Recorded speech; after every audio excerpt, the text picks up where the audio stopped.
Hamparan pasir membentang di pantai Samas, Bantul, Yogyakarta. Siapa sangka hamparan pasir ini punya cerita misteri. Warga menganggap kawasan Krakalan ini angker. Mereka percaya tempat ini jadi tempat berkumpul roh manusia yang tersesat sebab meninggal tidak wajar. Selain itu, Krakalan juga kondang di dunia gaib.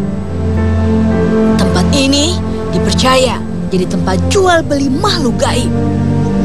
Memang terdengar aneh, namun banyak orang datang memanfaatkan lokasi ini untuk memperkaya diri.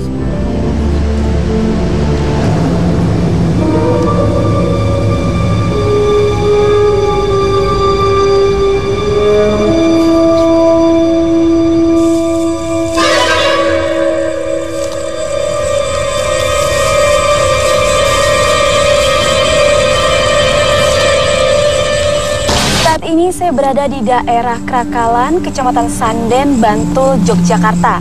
Dan konon tempat ini diyakini sebagai tempat berkumpulnya para roh-roh yang tersesat, bahkan hingga menjadi tempat perjualbelian makhluk gaib. Benarkah demikian? Sebelah saya sudah ada Bapak siapa namanya, Pak? Pak Karyono. Pak Karyono. Bapak Karyono bisa ceritakan mengenai asal-usul tempat ini? Tahun kira-kira 1817 itu di sini mau membangun pegarman, lantas banyak batu di sini yang dinamakan Krakalan. Kerakal itu loh, batu besar Kerakal. Saya waktu masih muda itu menggembala kambing. Saya tidur di bawah pandan. Saya tidak terasa dipindah oleh seseorang yang pakai jubah dan gelung seperti orang Majapahit dan berbicara tidak boleh tidur di setempat ini untuk pesiaran. Gitu. Cuma wujudnya itu pendopo, payonnya sirap, bukannya genting. Tapi Pak, mengenai cerita tempat berjual belian makhluk gaib itu bagaimana, Pak? Dibilang orang-orang ini yang mencari kekayaan, tapi di kanan kiri itu banyak perdukunan. Tapi ya saya nggak pernah ke situ. Tapi ceritanya untuk diperjualkan untuk mencari kekayaan. Baik Pak, terima kasih atas informasinya. Ya, Assalamualaikum Pak Hakim. Waalaikumsalam. Ya Pak Hakim, menurut Pak Hakim sendiri bagaimana mengenai asal-usul tempat ini? Ada dua topik menarik ya yang insya Allah nanti mudah-mudahan kita bisa mengungkap. Yang pertama tentang sebuah keyakinan atau mitos bahwa tempat ini menjadi tempat berkumpulnya ruh-ruh yang mati, nggak wajar gitu. Ya. Ruhnya tuh seperti orang tersesat dan mereka berkumpul di tempat ini. Terus yang kedua adanya praktek jual beli gitu. Ketika ada seseorang yang mungkin hidupnya dalam keadaan garis kemiskinan, dia ingin kaya, ingin sugih, pergi ke tempat ini sehingga dia mendapatkan makhluk yang dapat memberikan kekayaan kepadanya gitu.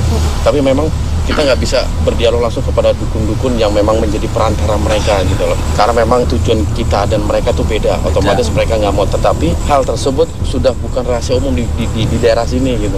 Ini menarik untuk kita ambil pelajaran nanti.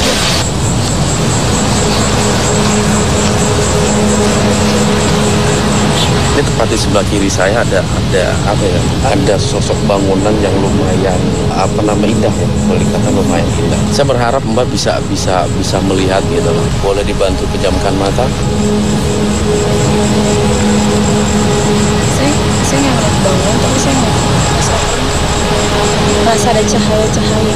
Jadi memang kehadiran kita di tempat ini udah cukup mengundang perhatian mereka ya, karena memang tempat ini nggak pernah dijadikan sebagai tempat keramaian gitu. Terlihatnya cahaya adalah pergesekan antara energi Mbak Nasya dengan beberapa makhluk di sini. Gitu. Disangka sudah ada makhluk datang menyambar.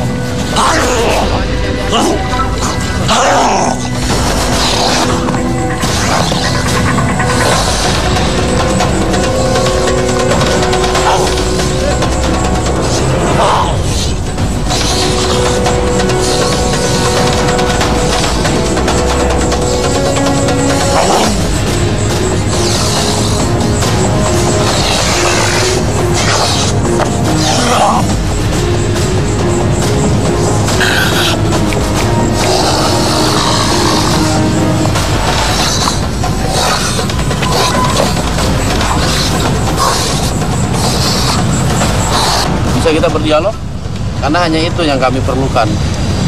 Saya ngendikan mboten? Aku tatah kene kabeh ini kabeh padha ganggu apa karep sira padha teko ngono iki. Bisa Anda sebutkan nggak Anda ini siapa, wujud Anda seperti apa gitu?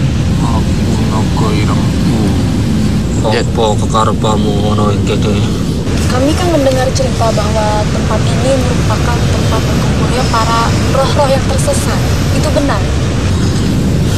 Ono ing kene kanggo omahe wong-wong kang padha ilang atine. Maksudnya napa niku ilang ati? Sing mati karepe dhewe ora berkuat karepe sapa. Kenapa memang kalau misalnya mati bunuh diri itu berkumpulnya di sini? Emang istimewa tempat ini apa? Ada yang membimbing mereka ke tempat ini atau? Aku nang kene kabeh padha seneng. Memang ini tempatnya sudah berapa lama menjadi tempat seperti itu? Ora kena dihitung kapan aku nang kene. Artinya cukup lama begitu. Dan ada yang memerintahkan nggak Anda untuk memelihara mereka gitu? Kanjeng Ratu sing ana ing segoro kono. Apakah itu juga berlaku bagi mereka yang memiliki perjanjian dengan Kanjeng Ratu? Setelah mereka mati, itu roh mereka terkumpul di tempat ini. Kene iki mlebu gerbang ini Ratu Kidul segoro gitu. Kanjeng Ratu Kidul memang memerintah makhluk seperti Anda saja apa ada berbagai macam jenis? Sing kono cek menungso. Orane sing penting ya ning sing lupa Allah, sing lupa apa yang kowe kabeh ngono. Ada keyakinan bahwa ada di sekitar warga di tempat ini itu yang hilang di laut ketika memancing, nelayan. Apakah roh mereka Anda yang kuasai? Kabeh teko dhewe ana ing kene mergo kene kanggonane wong-wong mau. Aku sing dituake ning kene. Setelah itu mengenai cerita katanya tempat ini merupakan tempat jual belian makhluk gaib, itu benar? Kono ya kena. Ya itu makhluk-makhluk yang diperjualbelikan itu makhluk jenis apa bentuknya wujudnya? Kowe ngaran jin. Tapi makhluknya itu dari roh-roh yang tersesatkah atau beda? Tergantung opo sing dadi karepe wong sing jaluk mau. Emang banyak yang melakukan ritual di sini untuk meminta kekayaan? Akeh saka andalas saka ngendi papan wae do murom mrene. Biasanya mereka kalau kesini membawa sesaji apa? Wong jaluk, wong dijaluk kuwi mesti ana syarate saka sing dijaluk. Makhluk yang diminta itu buat apa sama orang-orang yang kesini itu? Wonge pengen mulya ing alam dunya. Pengen opo pejaluke kekarepane dikabulno. Apakah makhluk sebangsa Anda itu memang bisa memberikan kekayaan? Iki kanggo lantaran sing iso ngenehi kagum kaya ngono ya sing kuwasa, nanging urine do ngerti dhewe bakal cilaka. Oh, jadi tetap aja yang memberikan kekayaan sebenarnya itu yang Maha Kuasa gitu. Sing gawe aku kowe kabeh sapa? Dan Anda sendiri memang merasa senang ketika tempat ini dijadikan tempat ritual bagi mereka yang memohon atau meminta kekayaan. Senang Anda? Aku senang. Tetapi kalau boleh diberikan sebuah rahasia, pernah nggak sih Anda gagal gitu, nggak bisa memberikan kekayaan gitu? Artinya orang yang datang ke sini ternyata ya hidupnya miskin aja, gitu. sengsara aja. Gitu. Kabeh mau sapa sing kuwasa. Oh gitu. Sapa aku. Jadi nggak dijamin. Nggak ada jaminan dari Anda juga ya? Kuwi salah panompo. Ya, sekarang Anda bisa keluar, betul. Dirasa cukup memberi informasi, mediator disadarkan.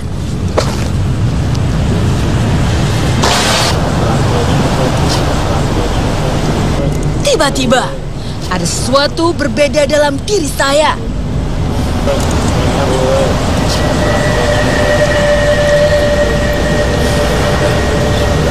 Kenapa, Nis? Ini tadi pas saya lagi wawancara mediator ini tiba-tiba Tapi di belakang telinga saya kayak ada yang neken keras banget. Pusing. Namun, kami tetap melanjutkan interaksi. Tetap di Dua Dunia.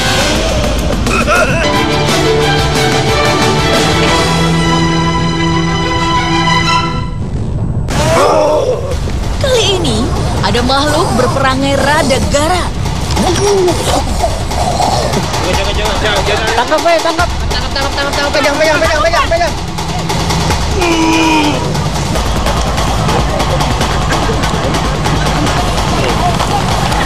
Assalamualaikum. Assalamualaikum. Pergi kalian. Pergi. Jangan ganggu. Anda ini siapa kok tiba-tiba mengusir kami gitu? Gendang lungo kowe. Lungo. Ya, tapi saya pengen tahu dulu Anda siapa ini tiba-tiba masuk ke sini. Ya. Bucah. Terus Anda Wah, tumbas Cina apa Gondorwa? Memang Anda ya yang memberikan Apa? Jalur apa?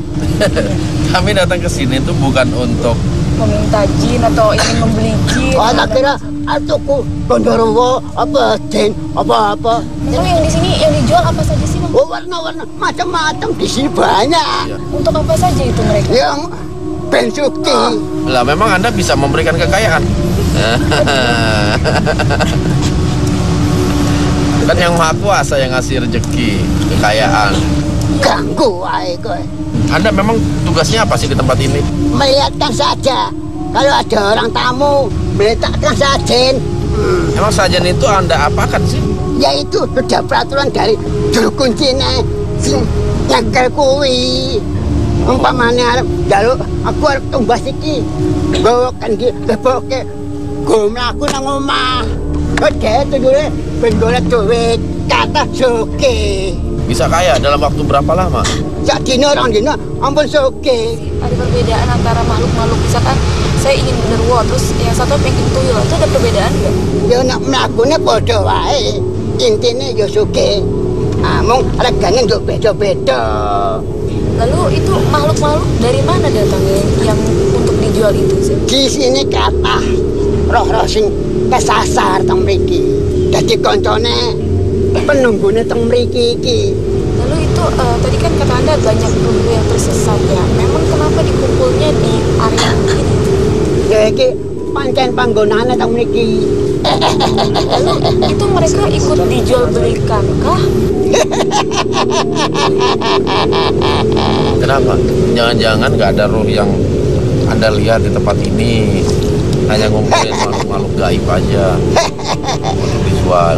Engko ana meneh engko koncoku. Apa reaksi Anda ketika orang-orang sudah tidak datang kemari untuk jual beli makhluk gaib? Apa reaksi Anda? Ya enggak masalah. Nggak masalah. Panggonane dhewe-dhewe kok. Ya, saya berharap sih nggak ada orang lagi datang ke sini minta dijual beli makhluk. Semonggo kersa karepe dhewe manungsane. Emang perbuatan itu menurut Anda salah? Jane ya salah, janjane salah manungsane. Dan kuwi digawe untung karo sesepuhe. Tadi belum jawab Mbak, itu roh-roh yang tersesat itu ikut dijual belikan tidak? Itu roh kesasat itu menurut manungsane. Namanya manungsa boten ngertes. Nek manungsa pun sedo pun digembek boten mlayu rono rene. Ning nyawane pun digembek karo Kang Gusti teng dhuwur kuwi. Itu sebenarnya tidak ada ya? Mboten wonten. Saya rasa ada mitos itu juga akibat campur tangan Anda juga, sebangsa Anda gitu. Sehingga orang bagi masyarakat awam itu meyakini adanya roh kekayaan. Sing bodoh manungsane, dudu aku. Kenapa manusianya Nek bodoh? manungsane pinter ya. Nek duwe pikiran ayo nek mati pun digembok ya. Oh gitu. Ya mikir jane. Lah kok aku sing disasate. Jadi Anda hanya tugas memberikan godaan-godaan kembali kepada diri manusia itu. Kalau dia dibekali ilmu agama yang kuat pasti nggak meyakini bahwa itu roh yang gentayangan hidup kembali. Jadi sebagai manusia itu nggak boleh bodoh. Iya. Agar tidak dibodoh-bodohi oleh Anda. Lah iya. Oke. Ya, Anda bisa keluar dengan damai.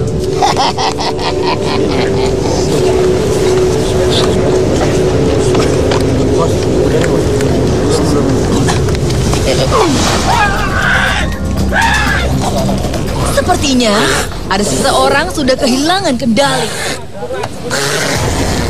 Cekal. Gus, lampu gua mana, Gus? Tiba-tiba ketika salah satu mediator sedang ingin dikeluarkan, makhluknya tiba-tiba ada mediator yang mengalami kesurupan. Apa masuk ke ini tiba-tiba? Anda tidak suka dengan keramaian? Kami datang ke tempat ini. Nggak mau ah. Iya, Anda siapa sih? Dompo. Saya pengen tahu apa betul tempat ini erat kaitannya dengan pantai atau laut itu. Yo, Hubungannya apa dengan pantai? Lalu mengenai cerita tempat berkumpulnya roh-roh yang tersesat itu bagaimana? Betul nggak sih roh tersesat itu banyak di sini? oke.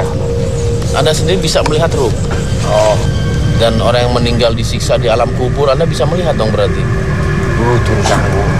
Padahal kan Islam itu memberikan kabar Kurang lebih. bahwa jin itu nggak bisa melihat ruh orang yang telah meninggal, apalagi mengumpulkannya dalam satu tempat. Jangan-jangan yang Anda maksud itu jin korin yang berada di tubuh orang yang telah meninggal Anda kumpulkan di tempat ini. Itu masuk akal dan itu memang betul, ajaran seperti itu ada. Aku urusanmu. Ya, tapi kan saya harus memberikan pelajaran kepada saudara-saudara saya biar mereka nggak salah dalam pemikiran. Satu lagi yang kami penasaran, betul nggak sih kalau Anda itu makhluk sejenis Anda tuh bisa bikin seseorang menjadi kaya gitu? Penting aku iso nuruti wong. Misalnya seseorang dalam perdagangan, misal Anda ikut andil gitu. Yo, aku sih ngerayu nih, Kak. Tak tutupi motone. Tak gitu. Artinya harta itu tetap nggak datang dengan sendiri, tetap harus bekerja kan? Ya. Kenapa? Anda merasakan kehadiran siapa?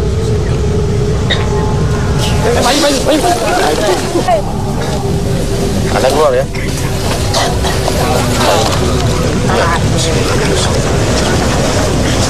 Yes, ini dulu nih. Jangan lupa kemana-mana.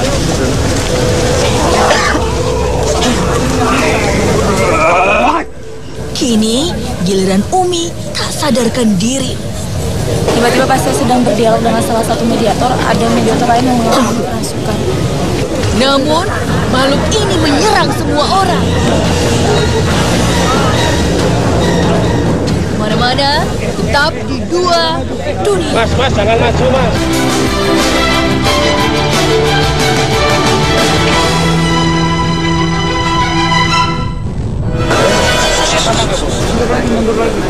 Nampaknya makhluk ini tidak suka kehadiran orang-orang di tempat ini.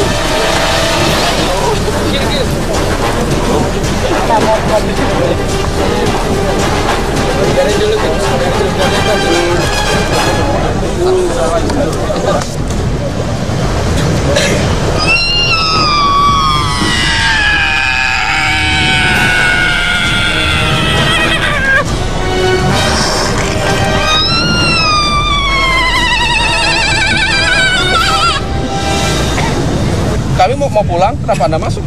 Keluar Anda. Jangan sampai kalian mendapat petaka di sini.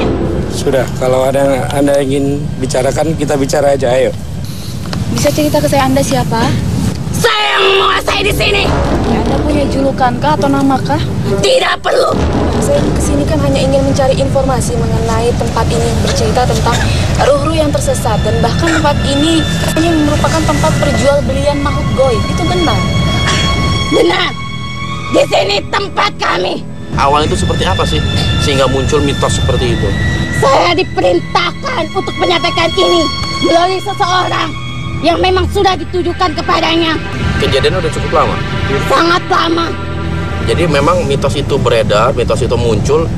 Berarti awal muasal itu karena bangsa Anda gitu. Iya. Menawarkan sesuatu, menawarkan Karena memang ruh tidak terlihat. Lalu bagaimana Anda caranya menawarkan kepada bangsa kami? Kami melalui bangsa Anda juga. melalui perantara apa? Anda wujud, berbicara atau masuk ke alam mimpi? Berwujud, berkomunikasi. Juga kami datang melalui mimpi. Bawa sini. Biasanya orang datang Bawa sini. beli itu apakah harus ada syarat-syarat tertentu kah? Ada syaratnya. Syarat itu yang memberikan syarat itu siapa sebenarnya? dari kami. Yang di belakang siapa? Pengawal Anda atau siapa ini? Iya, Maksud mereka datang kenapa? Itu mereka masuk mediator di mana kami ingin. hanya menjaga. Memang yang menjaga tempat ini ada berapa banyak? Banyak. Siapapun yang kalian kendaki, yang kalian cari, kami bisa wujudkan di sini. Jadi kalau misalkan menjual itu juga tergantung kehendak bangsa kami, Bu. Sebagaimana kalian ingin membeli sesuatu, tentu sesuai dengan keinginan kalian. Fungsinya mereka dijual itu untuk apa? Untuk mencari kemudahan. Kemudahan dalam? Tidak ingin lelah, terlalu lama bekerja keras. Lalu untuk bangsa Anda itu apa? Menambah pengikut? Menambah teman kah? Iya, karena kami tidak memaksa. Nggak memaksa ya? Justru kami malah membantu. Oh, gitu. Di antaranya kalian yang berada dalam kesulitan. Yang di barter itu apa? Yang timbal baliknya? Jika dia seorang pedagang, maka akan kami bumbui apa yang sudah dia jual. Bumbui dengan apa itu maksudnya? Saya kurang mengerti. Agar apa yang dia jual terasa nikmat berkali lipat bagi yang menikmatinya. Lalu setelah hal itu terwujud, apa yang Anda ambil dari bangsa kami? Mereka harus mengabdi kepada kami. Jika ada seseorang melakukan perjanjian kepada Anda dan orang tersebut menjadi kaya raya, gitu. Dia bertobat, mendekatkan diri kepada Sang Pencipta dan meninggalkan Anda. Apa yang Anda lakukan? Sebelum dia bertobat, hancurkan dia dulu. Dari mana Anda tahu bahwa seseorang akan bertobat? Dari hatinya. Bisa kelihatan. Jelas. Adanya begini, mudah Anda untuk memberikan dan mudah juga bagi Anda untuk mengambil apa yang telah Anda berikan. Betul. Jangan kalian pikir kami tidak memantau kalian yang sudah melakukan kesepakatan dengan kami. Kalian akan pergi begitu saja. Itu tidak akan mudah. Karena kalian tetap dalam pengawasanku. Seharusnya ini tidak perlu diketahui. Dan saya rasa juga informasi ini udah cukup. Anda boleh keluar dan cepat tinggalkan tempat ini. Dan suruh ini nih pengawal Anda juga ikut keluar. Dia akan pergi dengan sendirinya. Oke.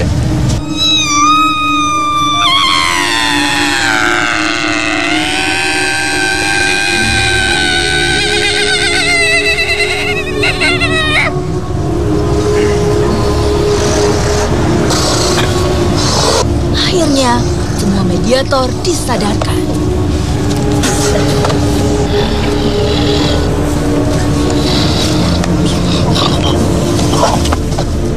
Ya, bagaimana menarik sekali perjalanan kita malam ini. Bagaimana menurut Pak Hakim mengenai ilmu apa yang bisa kita ambil dari hasil negosiasi? Hikmah yang kita bisa ambil itu bahwasanya tempat ini itu tempat berkeliaran roh itu hanya sekedar apa ya, mitos gitu. Tiap diri manusia itu memiliki jin korin.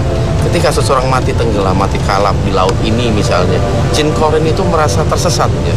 Kalau ruhnya tentu setiap jin tidak bisa melihat, tetapi jin korin yang bersemayam di tubuh manusia yang meninggal mati bunuh diri itu merasa tersesat. Karena apa? Karena dia merasa pernah hidup di dalam tubuh manusia, ini tiba-tiba dia harus keluar dan tidak tahu tujuan kemana, lantas dikumpulkanlah di tempat ini. Yang pada akhirnya mungkin ada orang-orang awam yang tidak tahu tentang kebenaran memanfaatkan tempat ini sebagai jual beli jin seperti itu. Tapi menurut Pak Hakim sendiri mengenai perjualbelian makhluk gaib itu bagaimana? Ya tentu sangat dilarang. Kita membuka sebuah perjanjian dengan makhluk gaib, meminta pertolongan kepada selain Allah. Padahal moto hidup kita adalah iyyaka na'budu wa iyyaka nasta'in. Itu yang harus jadi pedoman kita. Hanya kepada Allah kita menyembah dan hanya kepada Allah kita mohon pertolongan. Baik Pak Hakim, terima kasih atas informasinya. Assalamualaikum warahmatullahi wabarakatuh. Waalaikumsalam warahmatullahi wabarakatuh.